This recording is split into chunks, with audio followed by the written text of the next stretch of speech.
Three, two, one. Welcome back to the NFL Alumni's coverage of Super Bowl 59 from Radio Row in New Orleans. I'm Bram Weinstein. We're presented by Bachar. Better is possible. This is Jared Bachar, the president and the CEO of Visit Pittsburgh, where the draft is coming in 2026. Absolutely, and hopefully you as well. I will be there. I wouldn't miss it. Tell us a exciting. little bit about the preparations for this.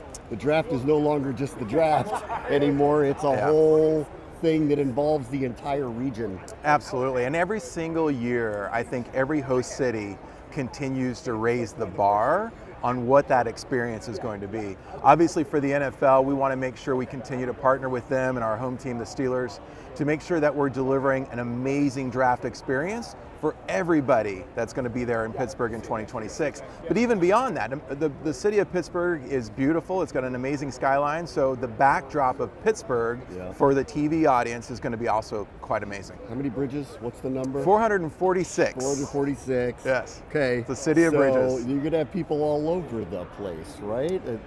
Your area is an interesting spot to try to bring in what hundreds of thousands of people to the area. Absolutely. But the great thing about Pittsburgh is that it is such a compact downtown area that you can have several 100,000 people in the downtown area walking around and being able to get to the draft site. And then also we have over 500 restaurants, craft distilleries, breweries, bars, and so forth, all in the downtown area. So it's going to be quite an opportunity for people to come, park their cars, and spend 3 or 4 days just walking around the city and really experiencing everything that Pittsburgh has to offer. It's a beautiful landscape, a beautiful city. What do you want people to learn about Pittsburgh next year if they come and visit for the draft? Well, this is the story about American Renaissance. And the history of Pittsburgh as it has evolved over the last 50 to 100 years has really been incredible. Going from an industrial city known for steel and glass manufacturing for decades and decades, and now is transformed into a much more modern, forward-thinking city that is much more a tech-based economy. So it's really exciting to see that evolution, but that evolution ties in quite well with the evolution of football. So obviously southwestern Pennsylvania has a long history, not just in Steelers, but also in football in general. So it really is exciting to see the evolution of football and how that is really aligned with the evolution of the city. Can you describe what the Pittsburgh Steelers mean to the city of Pittsburgh? Oh, it's incredible. So obviously the Steelers fandom is global. You know, there is a big fan base of Steeler fans everywhere in the world. When you're traveling around the world anywhere and you talk about Pittsburgh, there is often, 9 times out of 10, there is often a connection to the Pittsburgh Steelers. Their reaction will be, oh, I love the Steelers. So we're really excited about that. We're excited about a lot of those fans coming to Pittsburgh in 2026 to celebrate with their favorite team. So that team is such a big part of brand Pittsburgh in such a meaningful way. You know, when they have the signs that say you're in Steelers country, they're not kidding. They're not kidding. You're absolutely right. At all.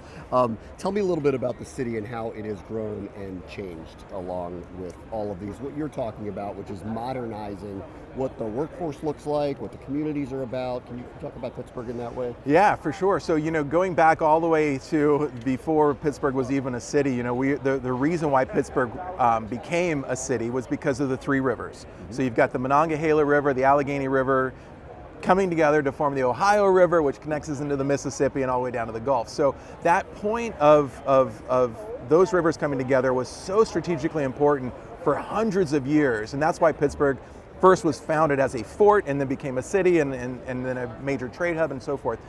Over that time, we have been able to really accumulate a lot of really great support from our philanthropic organizations. So because the Carnegies were there and the Fricks were there and all of these industrial titans from the early 1900s, they've left a legacy of philanthropic foundations who are there supporting our arts and cultural community, for example. So we have a tremendous amount of arts and culture that's in our city because of that philanthropic activity.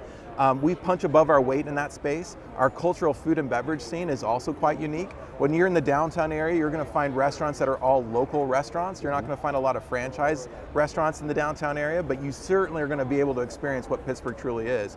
But then that evolution from an industrial past into the tech future that we have now is really incredible. So it's exciting. How long were you guys vying for this? Once this became a traveling thing and was successful, I don't know, what, 7, 8, 9 years ago now, how long have you guys been How long have you taken to get in line to try to make this 7, 8, or 9 years. happen?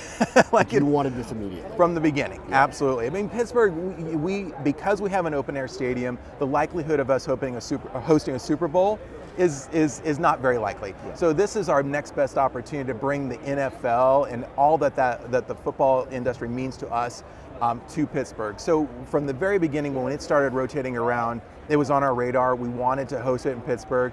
The stars finally aligned to where it's now Pittsburgh's turn. Jared Bachar, thank you so much. It was a pleasure meeting you. My pleasure. Thank See you you. in 2026. Look forward to it.